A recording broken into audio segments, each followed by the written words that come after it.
Republic of Records Syndicate Production. Hindi na nakagalaw na parang nakagawas ang aking kamay at paa. Sa tinga isang kausapin sila ako ay pinabalitan ng kaba. Kabang laging nadarama, aking napapatingin sa iyong mata. Matang gumagambala sa pusong humihingi ng hustisya sa pagiging bilanggong walang bahid ng kasalanan. At ang pag-ibig lang ang nakikitang dahilan kung bakit patuloy akong nasasaktan. Patuloy kong nararanasan ang pagluha ng mata na di gumagawang punasan. Gabi-gabi lang sakit, gabi-gabi lang pagkirot. Minsan lang ako magmahal, ito pa ang naging sagot. Ano ang tama at ano ang dapat kong gawin? Dapat ka na bang kalimutan o dapat pang mahalin? Yan ang lagi kong tanong sa pusong nagpakahangal at nagbulag-bulagan ng dahilan sa pagmamahal. Pero umasa ka mahal na wala kang kasalanan. Ako ang dahilan ng sariling karamdaman. Bakit di ko magawang umiti kapag nakikita ka? At di ko man lang magawang lapitan at kausapin ka.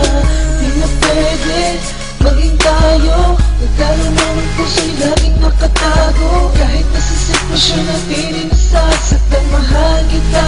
Alam mo yan, Mahal kita, alam mo yan, pero patawad sa lahat. Pagkat ang satin ay mananatiling lihim sa lahat. Mananatiling patago ang ating pag-iibigan. Bawat tagpo ay may kabang bakas sa pagtititigan. Dahil alam mo at alam ko rin ang ating sitwasyon. Tayo ay nakapaloob sa isang bawal na relasyon. Kaya labis ang panghihinayang ikay kasama ko. Pagkat pangarap ko noon ikaw ang mapangasawa ko. Pero nawala ng katuparan, wala na ring dahilan upang manatili pa ang isa't isa sa kabaluktutan. Kailangan mong maging malaya, masakit man para sa akin, ay dapat nang mawakas sa lahat ng namamagitan sa atin. Dapat mo na ako kalimutan at mabuhay kang muli.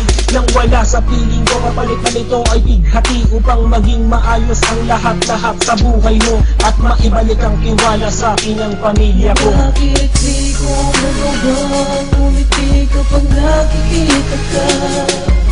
At di ko man lang magawang lapitan at kausapin ka.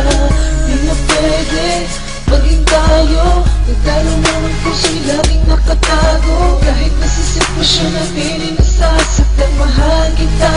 Alam mo yan, mahal kita. Ngunit di tayo pwede sa isa't isa. Masakit pero kailangan tanggapin ang katotohanan. Ang ibigin ka ay kasalanan. Bakit di ko magawang umiti kapag nakikita ka? At di ko man lang magawang lapitan at kausapin